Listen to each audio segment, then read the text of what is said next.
Don in London, hello. July 29th. My video is all about recovery from addiction to either substance or behaviour. My addictive substance, alcohol, my behaviour equally addictive around people, places and things. What does that mean? Well, I drank too much, I depended on drink, and then I became addicted to drink. And I also became addicted to trying to be right with the world, trying to be with the right people, in the right places, doing the right things and having the right things, so that on the surface everything looked okay. I suppose in pursuit of happiness, or just trying to feel okay with life. But it didn't work out that way, because the more I tried to fit in, tried to be perfect with the right people, work, relationships, right girl, right time, right girl, wrong time, wrong girl, right time, you name it, I seem to get the combinations somewhat out of proportion. And it didn't work out, because I really didn't know who I was. And only in sobriety now am I finding that I know a little bit more about who I am becoming a day at a time. So the end goal is not the issue, it's the journey today which counts. It's the journey of life. Life on life's terms, sober. And what's the difference? Well, I feel like I'm more likely to be with the right people, in the right place, doing the right things and having the right things, because I make free choices based on an understanding of who I am today. And it changes daily, so life flows along one day at a time. So how did this miraculous change happen from being addicted to alcohol, and probably the wrong people, wrong place, wrong time? How did it all happen? Well, simply it got to a stage where I couldn't work out what to do next. Completely befuddled by the addiction of alcohol. I'm not sure whether I wanted to stay alive or not. In fact, I used to drink and hope I wouldn't wake up day after day after day. But now I don't. And so what helped me? Well, friends, family, community, professionals kept me alive long enough to realise there must be another way to live life. It cannot get any worse. And then along came a fellowship, and that fellowship is AA, Alcoholics Anonymous. I never speak for AA, can't, don't want to. It's full of unique, authentic people who will speak about their recovery where they choose. And also, I don't hold the same views as all the people in AA, the fellowship. Alcoholics Anonymous is full of people with their own opinions, outlooks, attitudes, beliefs, you name it. They have their way of seeing the world. But we have one thing in common, a desire to be sober. So in meetings of AA, which is where the real benefit comes, in meetings where we see people face to face, and we find like-minded individuals who we can relate to, who have experience, strength and hope to share, which we find appropriate to us. But for every person we find has something to offer us, there'll be another person who has nothing to offer us. And that's just the way it is in real life too, not just in the rooms or the meetings of the fellowship of AA. So what is it? What is AA and how does it help me? Well, I will share from this little card here, and it has the AA preamble on, those things which are really important to me, the reason for the fellowship, what it can and cannot do. And this is what it's about for me, sharing experience, strength and hope of a way out. And it can be AA, Alcoholics Anonymous, or it might be something else which suits you. And we all find our path. So there are many ways to get sober, but it's then the quality of our sober living that is what makes it worthwhile. There's no point in getting sober and hanging on for grim death, saying, I'll use my willpower, when indeed willpower tends to fail, eventually. And then we go back to our old ways if we haven't found a better one. And of course we used to have alcohol as our best friend, or whatever the substance might be. So this is how AA helps me. The preamble says it all, really. And then I'll share some daily readings and some reflections I have about today. Alcoholics Anonymous is a fellowship of men and women who share their experience, strength and hope with each other, that they may solve their common problem and help others to recover from alcoholism. The only requirement for membership is a desire to stop drinking. So that's the only reason to go to AA. Join in if you want to stop drinking or have a desire to stop drinking. There are no dues or fees for AA membership. We are self-supporting through our own contributions. AA is not allied with any sect, denomination, politics, organisation or institution, does not wish to engage in any controversy, neither endorses nor opposes any causes. Our primary purpose is to stay sober and help other alcoholics to achieve sobriety. So the whole programme is about finding your own path in life, with a little help from your friends, the ones you listen to, share with, understand, and get some experience, strength and hope and wisdom which works. So not everybody in AA can cure or even offer you any sort of help if they're so alien to you. But for every alien you find, there is a person who has an affinity, and that's the whole point. We need the diversity so that the majority get something which they can use and utilise to keep sober. So whilst the fellowship is not affiliated to anything, everybody inside it is, and we all have our views and opinions. But we try to be level and equal as much as possible. At the same time, like in all walks of life, you'll find people who don't change, hang on to old ideas which are not helpful to you or to me, and not helpful to themselves for their spiritual progress. And spiritual is simply the ability to live life, real life, on life's terms, live in reality, and not in a state of dreams. We all have dreams, but we have to deal with reality first, so we can find out where we can go. Make short-term plans on a daily basis to be sober, so the rest of life can work. And that's how it works for me. And the reason why I share is not only because it helps other people, it also helps me sort out my own issues as I go along. And one of the issues I had recently was when I should have kept my cool when I didn't, and I realised why I didn't. It was because I came up against somebody who was contemptible, and they still are, but I have to let them go, and I have made an amends about my rudeness, but we will never see eye to eye. And so because I cannot change other people, but I can change my attitude and behaviour, I feel a lot better this morning. I don't have to hold on thinking I'm right and the other person is wrong, because whatever they're doing is keeping them sober, and that's the right path for them. I just couldn't live like that, not my way, so I get back on my own highway. And the beauty of the programme is it helps us sort out what we can do, change our own attitudes and behaviour, and what we cannot do, change the rest of the world to the way we want it. Indeed, I wouldn't want it like that. For what would I do? I wouldn't get any wisdom, would I, if everything was the same as what I wanted? What a relief. Anyway, July, coming to the end of it, in the fellowship we have 12 steps, July being all about the 7th step, which is to work on our shortcomings.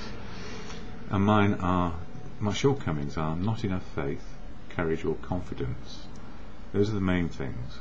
Faith, courage and confidence can be undermined by the opinion, attitudes and actions of other people.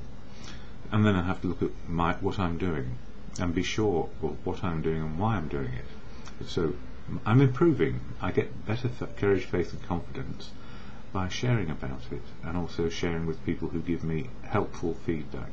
Not agreeable feedback, but just helpful feedback which helps me move along and get on with my life, and not judge other people, because that's where the danger is always.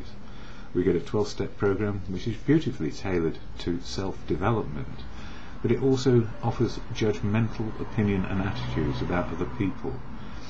And judgmentalism will not work for us. It just can't.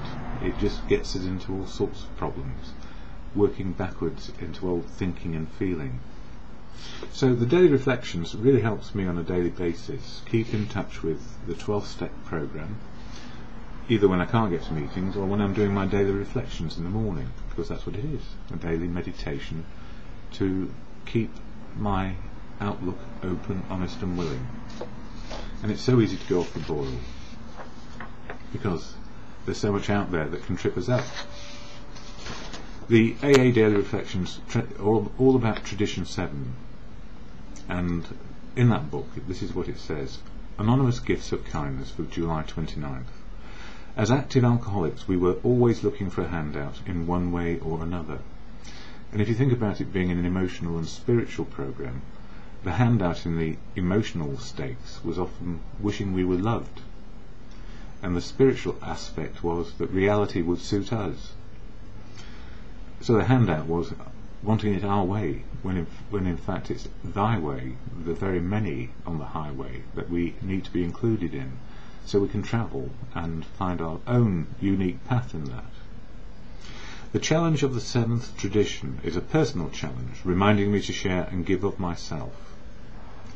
In other words, when we are in recovery, sharing is about sharing a message of experience, strength and hope, giving of ourselves. Before sobriety, the only thing I ever supported was my habit of drinking, and that was where I got to. Nothing else mattered. Everything had gone, and the park bench was my home. Now my efforts are a smile, Now my efforts are a smile, a kind word and kindness. I saw that I had to start carrying my own weight, and to allow my new friends to walk with me, because through the practice of the 12 steps and 12 traditions, I've never had it so good. And that's true. It's true. I don't have to harbour judgments on people for very long. The judgment is, I don't need to connect with some people because it's just not worth it. And I mean not worth it in the sense of, it's not about changing other people, it's about me changing my outlook and attitude on a daily basis, so that I can help those who want help, and I can help those who relate to me. But not everybody will relate to me, which is why fellowship is so marvellous. All these different people, different outlooks, with one common aim in fellowship, which is sobriety. So sober first, the rest of life can happen, and that's what works.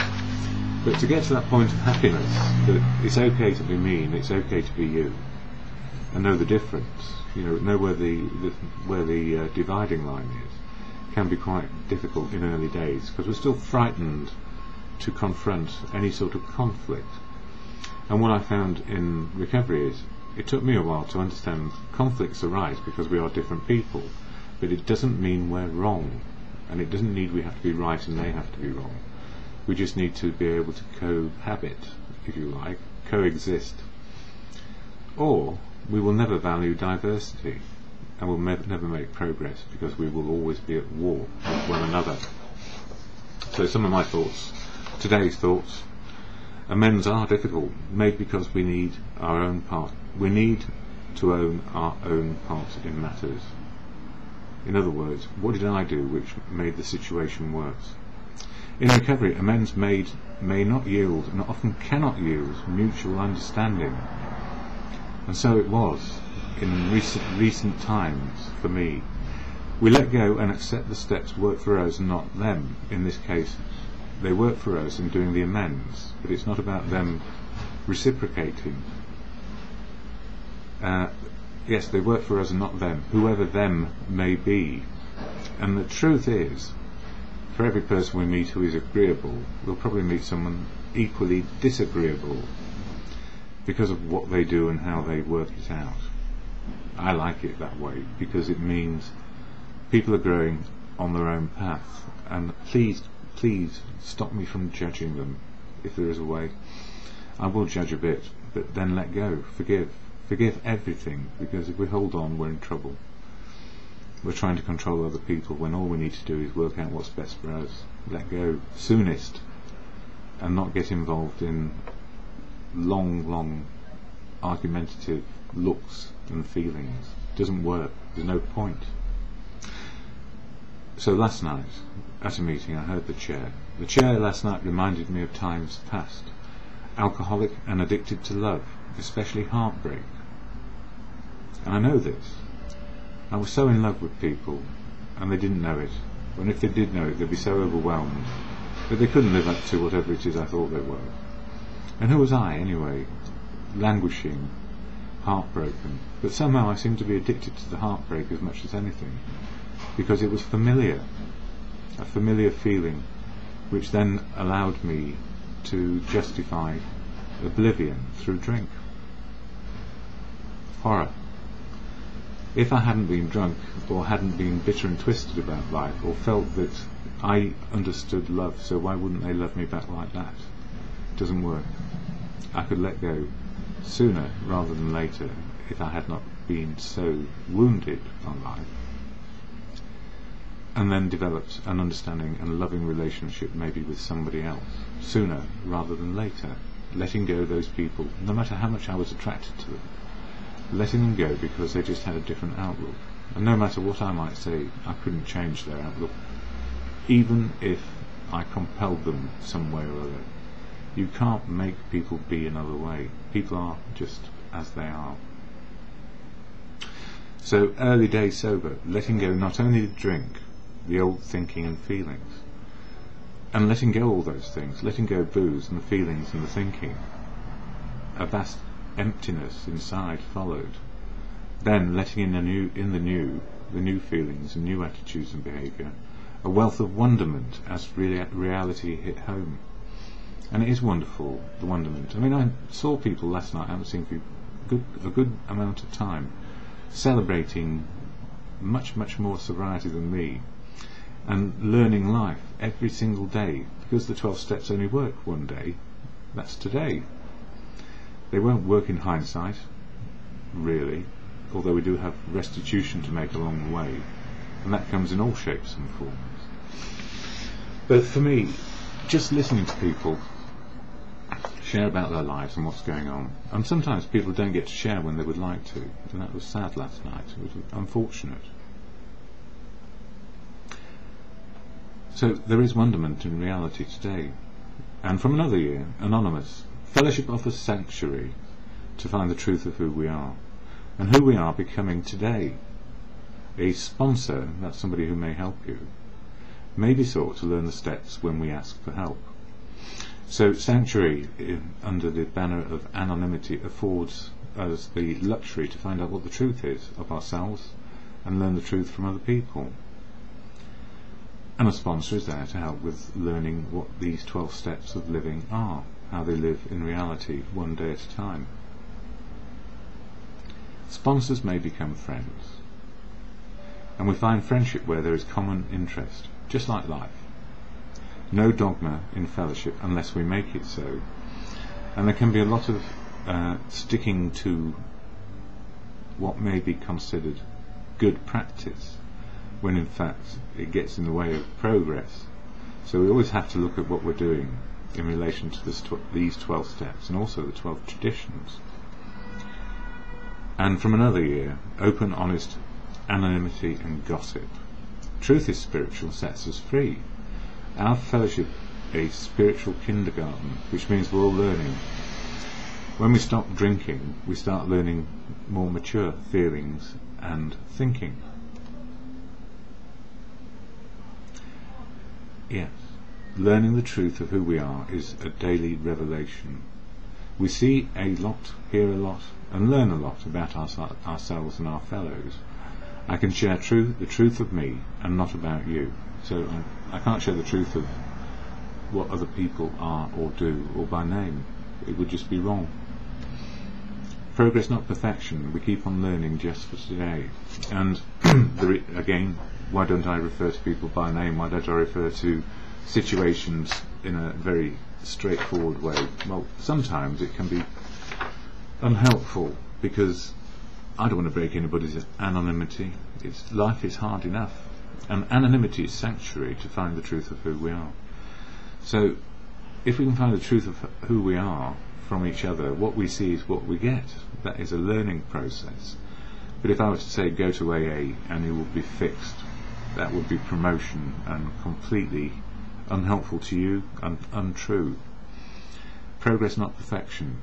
There is only one step which we can probably get right 100% each day, and that's the step 1. Remind ourselves we are powerless over alcohol, and if we were to drink, life would become unmanageable again. And it would, because we have to manage our feelings and thinking about drinking, being an alcoholic, and then all the old stuff of fear, brave facing, what if people knew. So step 1, not drink, one day at a time, is the 100% step, and everything else is up for progress. not perfection. Thank goodness for that, because if we were perfect on day 2 of our fellowship and fixed, or even after 90 days, what would there be left to do? Life ain't like that. Life is not perfect. Life is about learning from what is, not what we think it ought to be.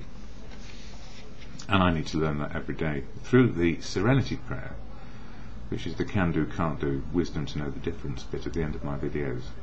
So, to God or in good conscience, no matter what it is, an exhortation to a higher power, seems to work for me around can do, can't do, wisdom to know the difference. It goes like this, the simple prayer: God, grant me the serenity to accept the things I cannot change, other people, places and things.